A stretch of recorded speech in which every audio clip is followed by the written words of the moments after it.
Hello friends, मैं हमें आबिर और आप देख रहे हैं पोकेटॉक्स हिंदी, जहाँ पे हम पोकेमॉन से रिलेटेड इन्फॉर्मेशन वीडियोस बनाते हैं। तो फ्रेंड्स, आज मैं बात करने वाला हूँ पोकेमॉन हॉरोस्कोप के बारे में। क्या आप लोग जानते हैं कि एक ऑफिशियल पोकेमॉन हॉरोस्कोप होता है? इस पोकेमॉन हॉरोस्कोप के बारे में हमें पोकेमॉन ब्लैक और व्हाइट गेम में पता चला था, जिसमें कि हमारा प्लेएबल कैरेक्टर टीवी से इंटरेक्ट करके उस टीवी पे क्या शो हो रहा है वो देख सकता था। इनमें से कुछ जगहों के टीवीज पर हमें इस हॉरोस्कोप के बारे में पता चला है, जिसे कि अगर हम टीवीज की माने तो डॉक्टर एस्ट्रोपॉफ ने बनाया है। अगर आपको पता नहीं है कि हॉरोस्कोप क्या होता है तो मैं बता दूं कि हॉरोस्कोप इंसान के फ्यूचर को बताता है, उस इंसान के पैदा होने के वक्त के स्टार्स के कॉन्स्टिलेशन को देख के। और टोटल 12 कॉन्स्टिलेशन होते हैं, जो कि इंसान को अलग अलग 12 कॉन्स्टिलेशन हॉरोस्कोप ग्रुप में बांटते हैं। पोकेमॉन हॉरोस्कोप में भी बिल्कुल रियल लाइफ हॉरोस्कोप की तरह 12 पोकेमॉन है, और मैं इन्हीं ग्रुप्स के पोकेमॉन काउंटरपार्ट को बताऊंगा। और कोई इंसान किस हॉरोस्कोप पोकेमॉन के साथ बिलोंग करता है और उसका नेचर क्या है वो भी डिटेल में पोकेमॉन की तरफ से दिया गया है। तो मैं आज आप सभी को इसी पोकेमॉन हॉरोस्कोप के बारे में फुल एक्सप्लेनेशन करूंगा। और एक बात, जहाँ रियल लाइफ हॉरोस्कोप के कैरेक्टर डिटरमाइन होते हैं डेट्स के ऊपर बेस करके, वही पोकेमॉन हॉरोस्कोप डिटरमाइन होता है मंथ्स के ऊपर बेस करके। मतलब रियल लाइफ हॉरोस्कोप के कैरेक्टर्स एक स्पेसिफिक डेट से लेकर दूसरे स्पेसिफिक डेट तक जाते हैं, जिसमें कि मंथ्स का कोई कनेक्शन नहीं होता है। लेकिन पोकेमॉन हॉरोस्कोप के पोकेमॉन्स हर एक स्पेसिफिक मंथ्स के ऊपर बेस्ड है। इसका मतलब अब रियल लाइफ हॉरोस्कोप में कोई कैरेक्टर हो सकता है और पोकेमॉन हॉरोस्कोप में एक दूसरा कैरेक्टर, ये आपके बर्थ डेट के ऊपर डिफर करता है। और एक बात, इस हॉरोस्कोप के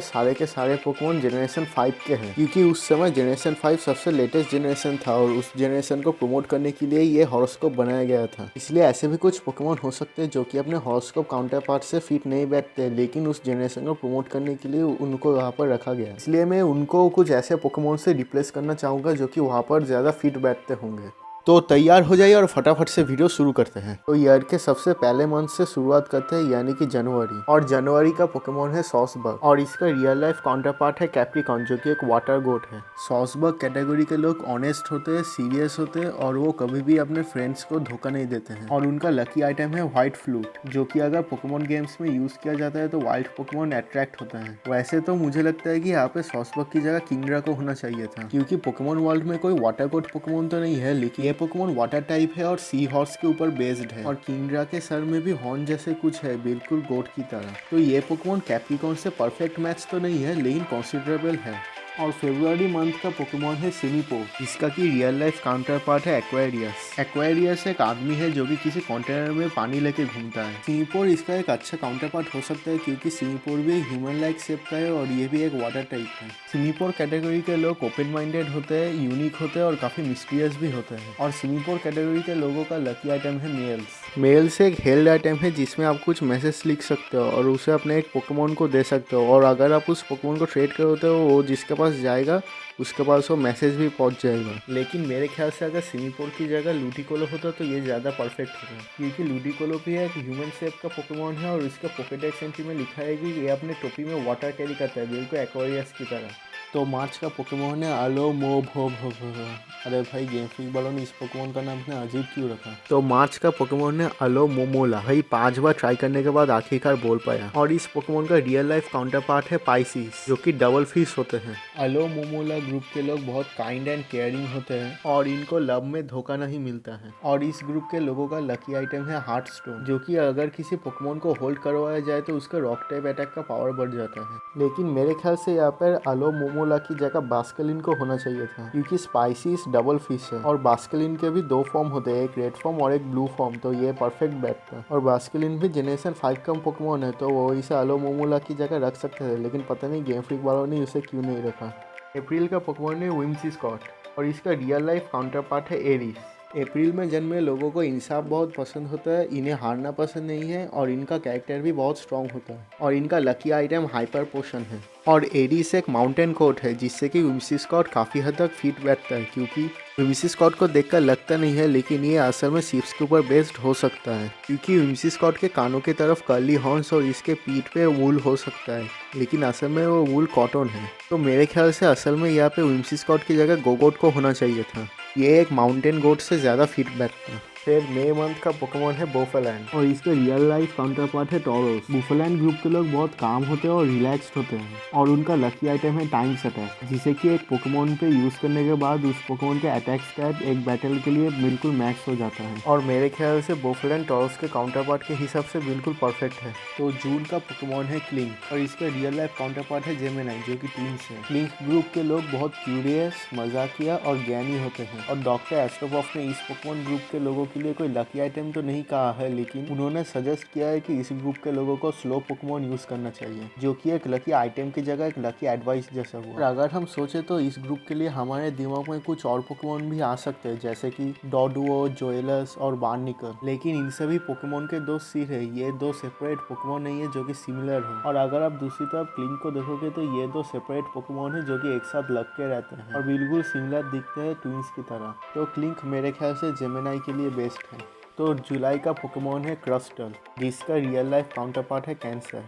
नहीं बीमारी वाला, नहीं क्रैब वाला कैंसर।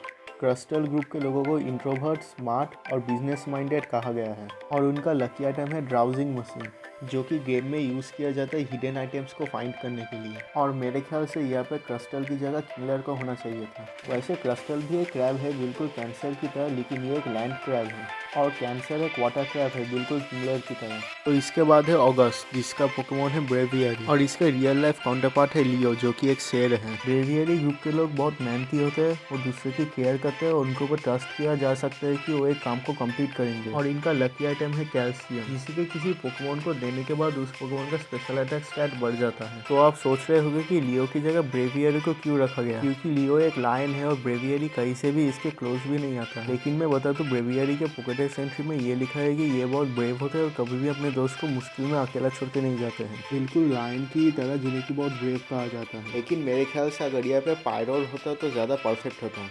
तो इसके बाद है सितंबर, जिसका कि साइन है गोथोरिटा और इसका रियल लाइफ काउंटर पार्ट है वर्गो। गोथोरिटा ग्रुप के लोग दूसरों को जज करने में बहुत ज़्यादा एक्यूरेट होते हैं और इनका लकी आइटम होता है एक्सट्रेंड सीकर, जो कि पोकेमोन ब्लैक 2 एंड व्हाइट 2 में यूज़ किया जाता है कम्युनिकेशन के लिए। लेकिन मेरे ख्याल से यहाँ पे गोथोरिटा की जगह गार्डिवायर का होना चाहिए था। वैसे इसका कोई सॉलिड रीज़न तो नहीं है, लेकिन मुझे लगता है कि गार्डिवायर यहाँ पे as a female counterpart ज़्यादा बेटर बैठती। तो इसके बाद अक्टूबर का पोकेमोन है लैम्पेट, जिसका कि रियल लाइफ काउंटर पार्ट है लिब्रा, जो कि एक तराजू है। लैम्पेट ग्रुप के लोगों के पास कॉमन सेंस बहुत ही अच्छा होता है और वो अपनी ज़िंदगी में चॉइसेस काफ़ी अच्छी तरह से ले सकते हैं। और इनका लकी आइटम होता है चॉइस का, जिसे कि पोकेमोन को होल्ड करवाने के बाद उस पोकेमोन का अटैक स्टैट बढ़ जाता है, लेकिन स्पीड स्टैट कम हो जाता है। और लैम्पेट को लिब्रा की जगह इसलिए रखा गया है कि लैम्पेट के दोनों हाथ तराजू जैसा बहुत ज़्यादा दिखते हैं। और लैम्पेट परफेक्ट लिब्रा तो नहीं है, लेकिन इससे ज़्यादा क्लोज लिब्रा के और कोई भी पोकेमोन नहीं जाता। और नवंबर का पोकेमोन है स्कॉलोपिड, जिसका कि रियल लाइफ काउंटर पार्ट है स्कॉर्पियो। और मेरा बर्थ भी नवंबर में ही हुआ था, इसलिए मैं भी स्कॉलोपिड ग्रुप में ही आता हूँ।